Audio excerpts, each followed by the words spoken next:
లోకంలో అందరూ నృత్యం చేసేవాళ్ళు పెద్ద పెద్ద వేదికల మీద చేయాలని కోరుకుంటారు. ఆయన 101 పడగల కలిగిన కాళీయుడి యొక్క తల మీద నృత్యం చేశాడు.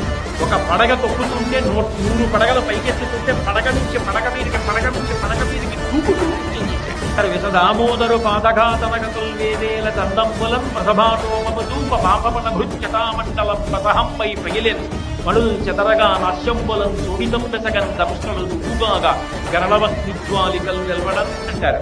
ఆ కాళీయుడి తలలు పగిలిపోతుంటే, విషం కప్పుతుంటే, అగ్ని బయటికి వస్తుంటే, ఓరలన్నీ నువ్వైపోతుంటే, ఒక తల